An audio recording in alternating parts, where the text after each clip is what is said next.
नमस्कार दोस्तों, आप कहानी सुन रहे हैं गोनू झा को मृत्युदंड। यह बहुत ही मजेदार रोचक कहानी है। आगे कहानी बहुत ही मजेदार होने वाला है, तो इसी तरह आप कहानी में बने रहें। अगर अपने चैनल को सब्सक्राइब नहीं किया है तो चैनल को सब्सक्राइब करें। कहानी पूरा सुनने के बाद वीडियो को लाइक जरूर करें। तो कहानी आगे। गोनू झा को मृत्युदंड कहानी। गोनू झा के वाचातुर्य और बुद्धि कौशल पर मुग्ध थे मिथिला नरेश। कोई भी उलझन आए, गोनू झा उसे चुटकियों में सुलझा लेते। राज्य की मर्यादा, राज्य के मान सम्मान, दरबार की गरिमा, सत्ता के आदर्श, पड़ोसी राज्यों से कूटनीतिक संबंध, सीमांत क्षेत्रों की गतिविधियों पर नजर, कलाकारों को प्रोत्साहन, यानी ऐसा वह सब कुछ जो राज्य धर्म के निर्वाह के लिए जरूरी हो। गोनू झा का ध्यान उन सभी बातों पर लगा रहता था। उनकी इस बहुआयामी प्रतिभा के कायल थे मिथिला नरेश, और उनकी इसी बहुआयामी प्रतिभा से जलते थे मिथिला दरबार के दरबारी। अपनी कार्यकुशलता और बुद्धि लाघव के कारण मिथिला नरेश के दरबार में गोनू झा न केवल नरेश द्वारा प्रशंसित होते रहते थे, बल्कि प्रायः किसी न किसी कारण से उन्हें पुरस्कृत भी किया जाता था। इस तरह मिलने वाले पुरस्कारों से गोनू झा के सम्मान में तो वृद्धि होती ही थी, उनकी आर्थिक स्थिति में भी लगातार सुधार हो रहा था। दरबारियों के उनसे जलने का कारण यही था। दरबारी सोचते कहाँ 2 जून रोटी के लिए तरसने वाला गरीब ब्राह्मण गोनू झा, और कहाँ मिथिला नरेश के दरबार में बहुप्रशंसित दरबारी गोनू झा। ऐसे अनेक अवसर उस दरबार में आ चुके थे जब सभी दरबारियों ने मिलकर गोनू झा को नीचा दिखाने की कोशिश की थी, मगर गोनू झा अपनी बुद्धि के बल से उन सब पर भारी पड़े थे। इसलिए गोनू झा से ईर्ष्या रखने वाले दरबारी उनसे सीधी टक्कर लेने की बजाय उन्हें किसी साजिश के तहत महाराज की नजर से गिराने के अवसर की ताक में लगे रहते थे। एक बार की बात है, अंग देश के महाराज ने मिथिला नरेश को संदेश भेजा कि वे मिथिला भ्रमण हेतु आना चाहते हैं। मिथिला नरेश इस संदेश से प्रसन्न हुए और अंग नरेश को संदेश भेज दिया कि उनके स्वागत के लिए मिथिला उनकी राह देख रही है। आम लीची से भरे मिथिला के बाग, रोहू, कतला, बचवा, पुगता, आसर, बामी, गैंचा जैसी मछलियों से भरे तालाब, कमल और मखानों से सुवासित मिथिला के सरोवर, कनेर, गुलाब आदि विविध पुष्पों से सजी मिथिला की फुलवारियां उनकी बेताबी से प्रतीक्षा कर रही हैं। अंग देश मिथिला का मित्र राज्य है। वहां के नरेश के आगमन पर राज्य में उनके स्वागत में कैसे आयोजन होना चाहिए, ये ध्यान में रखकर महाराज ने विशेष दरबार लगाया और सभी दरबारियों से राय ली गई और तय हुआ कि मिथिलांचल में प्रवेश के समय सीमांत क्षेत्र पर स्वयं मिथिला नरेश अंग नरेश का स्वागत करने के लिए उपस्थित रहेंगे। उनके साथ होंगे मिथिला नरेश और मिथिला दरबार के विशिष्ट दरबारीगण। गाजे बाजे के साथ अंग नरेश का स्वागत होगा। सीमांत क्षेत्र से लेकर राजमहल तक पुष्पों से आच्छादित तोरण द्वारों की श्रृंखला होगी तथा पूरी राह में मार्ग के दोनों किनारों पर सुंदर वस्त्रों में सजे धजे मिथिलांचल वासी पंक्तिबद्ध होकर अंग नरेश के आगमन को प्रतीक्षा करेंगे। संपूर्ण मार्ग सुवासित पर्ण पुष्पों से आच्छादित रहेगा। जब अंग नरेश इस मार्ग से गुजरेंगे तब मिथिलवासी मिथिला और अंग देश की मैथिली का गुणगान करेंगे और दोनों राज्यों के लिए जयघोष करेंगे। राजमहल में भी तरह तरह के रंगारंगा कार्यक्रमों के आयोजनों की सूची तैयार हुई। नृत्य, गीत, संगीत, नाटक के अलावा कुश्ती, कबड्डी, खो खो, मल्लयुद्ध आदि के आयोजनों को भी सूची में स्थान मिला। मिथिला नरेश ने अंग देश के राजा की आगवानी के लिए विशिष्ट दरबारियों की सूची तैयार करवाई, लेकिन इस सूची में गोनू झा को स्थान नहीं मिला। सभी दरबारी खुश हुए। उन्हें लगा कि गोनू झा की औकात ही क्या है तो भांड ही न। चाटुकारिता करके महाराज का मोहलगा बन गया है और अपने को महाविद्वान समझता है। महाराज गुणों को समझते हैं, तब ही तो इस विशेष अवसर पर गोनू झा को अपने से दूर रखा है। आखिर राज्यों के बीच कूटनीतिक संबंधों का सवाल है, इसमें भांड का क्या काम। गोनू झा को स्वागतकर्ताओं को सूची में शामिल नहीं किए जाने से दरबारी मन ही मन बहुत खुश थे। उनमें कुछ दरबारी ऐसे भी थे जो यह कयास लगा रहे थे कि महाराज किसी बात से गोनू झा से अवश्य नाराज हैं। अगर ऐसा नहीं होता तो महाराज उन्हें अवश्य अंग नरेश के स्वागत के लिए अपने साथ लेकर जाते। दरबारी इसी गुनधुन में लगे थे कि मिथिला नरेश ने घोषणा की कि राज्य में अंग नरेश के आगमन से लेकर प्रस्थान तक की सभी तैयारियों का जिम्मा गोनू झा को सौंपा जाता है। उन्हें यह अधिकार भी दिया जाता है कि इन तैयारियों के लिए आवश्यक धन वे राज्य कोषागार से प्राप्त कर सकेंगे, किंतु उन्हें प्रत्येक व्यय का ब्यौरा कोषागार को देना होगा। उनसे राज्य यह अपेक्षा रखता है कि ये तैयारियां आकर्षक, मनोरंजक और निर्दोष हों। गोनू झा स्वयं अनुभवी और जिम्मेदार हैं, इसलिए उन्हें यह बताने की आवश्यकता नहीं कि ये 2 मित्र राष्ट्रों के बीच आपसी तालमेल और समझ की बुनियाद को मजबूत करने का अवसर भी है। दरबारियों के कान खड़े थे। महाराज की घोषणा का एक एक शब्द उन्होंने गौर से सुना। दरबार के समापन के बाद गोनू झा के विरोधी दरबारी आपसी मंत्रणा के लिए एक स्थान पर एकत्रित हुए। उनका हृदय झूम रहा था, बाछें खिली हुई थीं। एक दरबारी ने दूसरे उम्रदराज और अनुभवी दरबारी से पूछा, आज राजदरबार में महाराज द्वारा की गई घोषणा का आप क्या अर्थ निकालते हैं? राजा की भाषा में गोनू झा के प्रति कहीं आत्मीयता लक्षित नहीं हो पाई। बाकी दरबारी भी उत्सुक हो उठे। तब एक अनुभवी दरबारी ने कहा, राजा की भाषा समझना कभी आसान नहीं होता, इसीलिए ये किंवदंती प्रचलित है, राजा के अगारी और घोड़ा के पछारी मत जाना। समझे कुछ? 2-3 दरबारी एक साथ पूछ बैठे, क्या मतलब? जरा ठीक से समझाइए। उनके स्वरों में आवेश, उत्तेजना और उत्सुकता के मिले जुले भाव थे और आंखों में थी तीव्र व्यग्रता। अनुभवी दरबारी ने मुस्कुराते हुए कहा, समझो, गोनू झा के दिन लद गए। वह अपने को 30 मार खा समझता था, राजा की चापलूसी करता रहता था। जितने कम समय में वह राजा का मोहलगा बन गया और राजा के आगे पीछे करने लगा, समझो उसका अंत आ गया। शायद गोनू झा पहला आदमी होगा जो बहुत कम समय में राजा का चहेता बना और उससे भी कम समय में राजदरबार से बाहर हुआ। वहां खड़े सभी दरबारी खुश हो गए। उनमें से एक ने कहा, मतलब कि लोहा गर्म है, बस चोट करने की जरूरत है, यह अवसर हाथ से जाना नहीं चाहिए।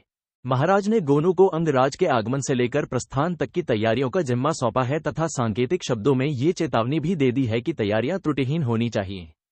हम लोग मिलकर कुछ ऐसा करें कि अंगराज के आगमन के दिन ही स्वागत की तैयारियों में कोई ऐसा खोट प्रकट हो जाए जिससे महाराज को बहुत बुरा लगे, और यदि ऐसा हो जाता है तब गोनू झा महाराज का कोपभाजन बनने से बचे नहीं रह सकेंगे।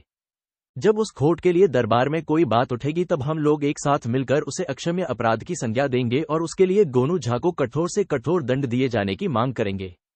बोलो भाइयों, आप सबकी क्या राय है?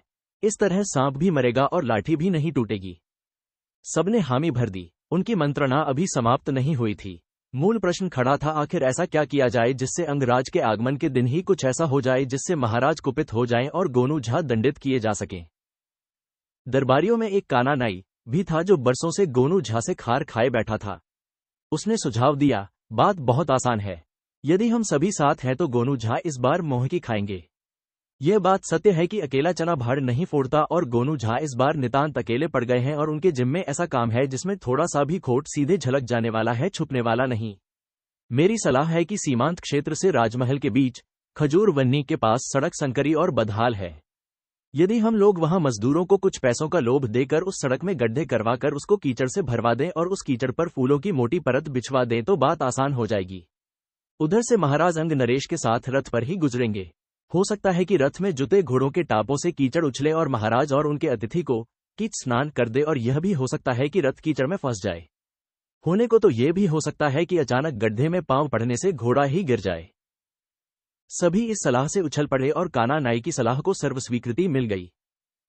गोनू झा बड़ी लगन से अंग नरेश के आगमन से लेकर विदाई तक के कार्यक्रमों का निर्धारण करके उनके आयोजनों की तैयारियों में जुट गए। वे स्वयं घोड़े पर सवार होकर आगवानी बिंदु से लेकर महल तक का चक्कर लगाते। ये देखते कि तोरण द्वारों के मध्य की दूरी 1 फरलांग से अधिक न हो। मुख्य मार्ग के अगल बगल नरेशों के स्वागत के लिए खड़े रहने वाले लोगों की सुविधा के लिए जगह जगह पर प्याऊ की व्यवस्था। राज्य की ओर से इन लोगों के लिए दही, छाछ व जलपान का प्रबंध। तोरण द्वारों के मध्य की दूरी को रंग बिरंगे पताकों से सजाने का कार्य। एक एक काम को बारीकी से देखते गोनू झा समझ रहे थे कि महाराज ने उन्हें ये काम इसलिए सौंपा है कि यही कार्य सबसे महत्वपूर्ण था। राज्य भर के कलाकारों को आमंत्रण भेजना, विद्वानों के स्वागत सम्मान समारोहों की योजना बनाना, उनसे संपर्क करना और राज्य के वरिष्ठ विद्वानों से इस आयोजन को सफल बनाने के लिए सलाह लेना। गोनू झा इन कार्यों में व्यस्त थे। न दिन को चैन, न रात को विश्राम। एक ही धुन में रमे थे गोनू झा की उन्हें जो जिम्मेदारी सौंपी गई है वे उसे खूबी के साथ अंजाम दे पाए। अंग नरेश के आने की घड़ी नजदीक आ चुकी थी। गोनू झा मुख्य मार्ग की सज्जा का निरीक्षण और अवलोकन कर चुके थे। मिथिला नरेश भी मुख्य मार्ग का जायजा ले चुके थे और इस अभूतपूर्व सज्जा की मन ही मन प्रशंसा कर चुके थे।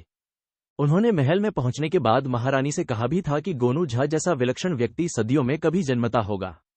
उन्होंने मन ही मन तय कर लिया था कि अंग नरेश की विदाई के बाद वे गोनू झा को उनकी विशिष्ट कार्यशैली के लिए राज्य की ओर से सम्मान देंगे। मिथिला के सीमांत क्षेत्र में मिथिला नरेश अपने दरबारियों के साथ खड़े थे। अंग नरेश के आगमन की प्रतीक्षा थी। तभी घोड़ों के टापों की आवाज ने उनका ध्यान आकर्षित किया। थोड़ी ही देर में अंग नरेश अपने सुरक्षाकर्मियों के बीच घोड़े पर सवार आते दिखे। जब वे लोग सीमांत क्षेत्र पर पहुंचे तो मिथिला नरेश के दरबारियों ने जयघोष कर अंग नरेश का स्वागत किया। अंग नरेश घोड़े से उतरे और मिथिला नरेश ने उन्हें गले से लगा लिया। फूलों से सजे रथ पर अंग नरेश के साथ मिथिला नरेश बैठे। गाजे बाजे बजने लगे। मिथिलांचल वासियों की जयघोष से दिशाएं गूंज उठीं। अंग नरेश ने इतने भव्य स्वागत की कल्पना नहीं की थी। वे प्रफुल्लित मन से मिथिला नरेश से मिथिला के जन जीवन की बातें करने लगे। रथ चला धीमी गति से। दोनों नरेश रथ पर खड़े होकर प्रजाजनों का अभिवादन स्वीकारने लगे। जगह जगह रंग बिरंगे कपड़ों से सजे धजे नर नारियों की जयघोष करती कतार को देखकर अंग नरेश ने सोचा, कितने खुशहाल हैं मिथिला के वासी। ऐसा आह्लाद, ऐसी उमंग और ऐसा उत्साह अंग नरेश ने अपने राज्य में किसी अतिथि के लिए नहीं देखा था।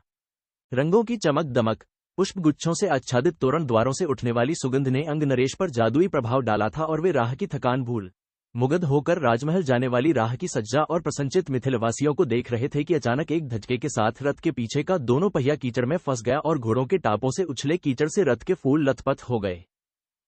मिथिला नरेश इस आसन व्यवधान से चौंक पड़े। रथ चालक ने बहुत कोशिश की मगर घोड़े रथ को खींच नहीं पाए। रथ का एक पहिया बुरी तरह एक गड्ढे में फंसा हुआ था। अंततः महाराज के सुरक्षाकर्मियों ने रथ को कंधे के सहारे उठाया और फिर मुख्य मार्ग पर रथ लाया गया। रथ की सफाई की गई, घोड़े बदले गए, रथ महल की ओर चला। महाराज इस व्यवधान से क्षुब्ध हो उठे मगर समय को ध्यान में रखते हुए शांत रहे। उनकी समझ में नहीं आ रहा था कि राह में यदि गड्ढा था तो उसे भरा क्यों नहीं गया, और राह में उस गड्ढे में इतना कीचड़ कहां से आ गया। बरसात का मौसम नहीं कि राह में कीचड़ हो। खजूर वन्नी का इलाका ऐसे भी जनशून्य स्थान है, वहां नाले भी नहीं है, किसी के द्वारा लगातार पानी बहाने की भी संभावना नहीं है। सबसे बड़ा सवाल उनके मन में यह उठ रहा था कि कीचड़ को फूलों से ऐसे किसने ढका कि वह शेष राह जैसा ही दिखे। आखिर ऐसा करने वाले की मंशा क्या रही होगी। उन्होंने अंग नरेश से इस व्यवधान के लिए खेद जताया और अंग नरेश ने उन्हें आश्वस्त किया कि इस घटना को महत्व नहीं दे रहे।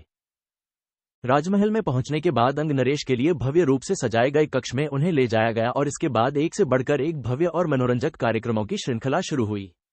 लगभग एक माह के प्रवास पर आए अंग नरेश के लिए एक से बढ़कर एक यादगार कार्यक्रमों की प्रस्तुति हुई। मिथिलवासियों के लिए भी यह अवसर अपने सांस्कृतिक धरोहरों को उजागर करने वाला था। भोजन, मनोरंजन और विश्राम की निर्दोष तैयारियों की सराहना मन ही मन मिथिला नरेश भी कर रहे थे, लेकिन उनके मन में अंग नरेश के आगमन के दिन की घटना शूल की तरह चुभा रही थी। वे समझ नहीं पा रहे थे कि इतनी अच्छी व्यवस्था में वह दोष कैसे उत्पन्न हो गया। एक भव्य आयोजन के बाद अंग नरेश की विदाई की घड़ी आई। महाराज स्वयं उनके साथ सीमांत तक गए। भावभीनी विदाई के बाद एक दिन शांतिपूर्वक बीता। दूसरे दिन दरबार में महामंत्री ने प्रस्ताव रखा कि अंग नरेश के आगमन से लेकर प्रस्थान तक के कार्यक्रमों की समीक्षा होनी चाहिए। दरबारी मानो इस पल की प्रतीक्षा ही कर रहे थे। सबने एक स्वर में स्वीकृति दे दी। महाराज गंभीर मुद्रा में दरबारियों को देख रहे थे। समीक्षा मीमांसा में एक से बढ़कर एक आयोजनों की एक स्वर में सराहना हुई। जब अंग नरेश की अगवानी की तैयारियों की समीक्षा शुरू हुई तो पूरे दरबार में फुसफुसाहटें तेज हो गईं। मिथिला नरेश ने दरबारियों में आए इस परिवर्तन पर गौर किया। उनका मन पहले से ही आशंकित था। अब उनकी यह आशंका बलवती हो गई कि निश्चित रूप से मुख्य मार्ग में गड्ढा खोदा गया, उसमें कीचड़ भरकर फूलों से उसे छुपाया गया, वरना इस प्रस्ताव पर दरबारियों में ऐसी खलबली पैदा नहीं होती। महाराज ने महामंत्री को इशारा किया। महामंत्री ने आसन से उठकर अभियोग सुनाया। अंग नरेश की अगवानी के दिन रथ का पहिया कीचड़ में फंस जाने की घटना के लिए गोनू झा को दोषी माना जाता है। चूंकि यह दायित्व गोनू झा का था कि नरेश की यात्रा सीमांत क्षेत्र से लेकर राजमहल तक निर्विघ्न और निर्बाध संपन्न हो और यह कार्य राजकीय महत्व का था, इसलिए उनका दोष अक्षम्य है। अंग नरेश हमारे लिए विशेष महत्व रखते हैं। उनका मिथिला आगमन दोनों राज्यों के मैत्री संबंधों को प्रगाढ़ करने के लिए था, इसलिए इस महत्वपूर्ण कार्य की जिम्मेदारी गोनू झा को सौंपी गई थी कि वे प्रज्ञा संपन्न प्राणी हैं और इस कार्य के महत्व को समझते हैं। मगर मार्ग में जो व्यवधान उपस्थित हुआ उससे गोनू झा के कार्य के प्रति लापरवाही और उदासीनता दोनों प्रकट हुई। यह लापरवाही मिथिला के हित में कदापि नहीं कही जाएगी और इसके लिए मेरी गुजारिश है कि महाराज मिथिला नरेश गोनू झा को कड़ा से कड़ा दंड दें, ताकि भविष्य में कोई भी व्यक्ति ऐसा आचरण करने का साहस नहीं कर सके जिसमें दो राज्यों के मधुर संबंध प्रभावित होने के आसार नजर आते हों। मेरी समझ में यह घटना छोटी नहीं है और यह प्रकारांतर से राजद्रोह की प्रकृति का संकेत देती है, जिसके लिए राज्य के विधान में मृत्युदंड निर्धारित है। दरबारियों ने जब प्रधानमंत्री की बातें सुनी तो वे प्रसन्न हो उठे। एक हर्ष ध्वनि संवेद उठी और महाराज ने दरबारियों की मुखमुद्रा से समझ लिया कि गोनू झा को मृत्युदंड की पेशकश से वे सभी प्रसन्न हैं। महाराज ने गोनू झा की ओर देखा। गोनू झा शांत थे, उनके चेहरे पर भय का कोई भाव नहीं था। महाराज अपने आसन से उठे और दरबारियों से पूछा, आप सबकी क्या राय है? दरबारी एक स्वर से चीख पड़े, प्रधानमंत्री महोदय का निर्णय विधान सम्मत है। गोनू झा दंड के भागी हैं और उन्हें कड़ी सजा मिलनी चाहिए। महाराज ने गोनू झा की ओर देखा और गंभीर मुद्रा में बोले, पंडित जी, आप कुछ कहना चाहते हैं? गोनू झा ने कहा, महाराज, प्रधानमंत्री महोदय की न्याय व्यवस्था से मैं सहमत हूं। मैं उस दिन की घटना के लिए जिम्मेदार हूं और स्वीकार करता हूं कि उस गफलत के कारण कुछ भी ऐसा घटित हो सकता था जिससे दो मित्र राज्यों के संबंधों में कटुता आ सकती थी। अपना अपराध स्वीकार करते हुए मैं अपने लिए कठोर से कठोर दंड दिए जाने की पेशकश करता हूं। महाराज गोनू झा के चेहरे को देख रहे थे। गोनू झा की मुख मुद्रा शांत और निर्दोष थी और उनके मुंह से निकलने वाला प्रत्येक शब्द संतुलित ध्वनि के साथ दरबार में अनुगूंजित हो रहा था। महाराज ने दरबारियों की ओर देखा। सभी दरबारी प्रसन्न मुद्रा में बैठे थे तथा महाराज द्वारा दंड सुनाए जाने की प्रतीक्षा में थे। महाराज के पास दंड देने की शक्ति थी और दंड मुक्त करने का अधिकार भी। महाराज इतना भांप चुके थे कि दरबारी गोनू झा को दंडित करवाना चाह रहे हैं और वे ये भी समझ चुके थे कि गोनू झा निर्दोष हैं। उन्हें किसी षड्यंत्र के तहत अपराधी के रूप में दरबार में खड़ा करने का माहौल तैयार किया गया है। मन ही मन कुछ निश्चय कर महाराज ने हठात ऊंची आवाज में 2 पंक्तियों में अपना फैसला सुनाया। गोनू झा, आप राजद्रोह के दोषी हैं। मैं आपको मृत्युदंड देने का निर्णय सुनाता हूं। महाराज की आवाज सुनकर दरबार में हर्ष ध्वनि हुई। प्रसन्न मुद्रा में दरबारियों ने मन ही मन सोचा, निकल गया कांटा। गोनू झा शांत थे। तभी महाराज ने पूछा, गोनू झा, आपकी कोई अंतिम इच्छा हो तो कहें, हम उसे अवश्य पूरी करेंगे। गोनू झा ने कहा, महाराज, आपका दंड शिरोधार्य, मैं फांसी पर लटकने को तैयार हूं। राजाज्ञा का पालन मेरा धर्म है। मैंने जो अपराध किया है उसकी सजा मुझे मिलनी ही चाहिए। मिथिला नरेश मुस्कुराए और सहज भाव से पूछा, पंडित जी, मैंने आपसे आपकी अंतिम इच्छा पूछी है। गोनू झा ने उसी तरह शांत स्वर में कहा, महाराज, मेरी एक ही अभिलाषा है कि मैं आपके परपोते को गोद में खेलाऊं। महाराज मुस्कुराए और उन्होंने घोषणा की कि मेरे पुत्र के पुत्र के पुत्र के अवतरण तक यदि गोनू झा जीवित रहते हैं तो मृत्युदंड के भागी होंगे। दरबारी एक दूसरे का मुंह ताकने लगे। तभी उनके कानों में महाराज की गुर गंभीर वाणी गूंजी, आप सभी दरबारी ध्यान देंगे। आपस में स्पर्धा होनी चाहिए, लेकिन वह रचनात्मक होनी चाहिए। किसी को नुकसान पहुंचाने के उद्देश्य से किया जाने वाला कर्म कभी भी हितकर नहीं होता। मुझे विश्वास है कि आप लोग मेरी बातें समझ गए होंगे। महाराज ने दरबारियों की ओर देखा। सबके चेहरे लटक चुके थे। महाराज ने मुस्कुराते हुए अपने गले से मोतियों की माला उतारी और गोनू झा के आसन के पास पहुंचकर वह माला उनके गले में डालते हुए कहा, पंडित जी, आप इसी दंड के योग्य हैं। गोनू झा श्रद्धानत होकर अपने आसन से उठ खड़े हुए और मिथिला नरेश ने उन्हें अपने गले से लगा लिया। कहानी समाप्त हुई। धन्यवाद।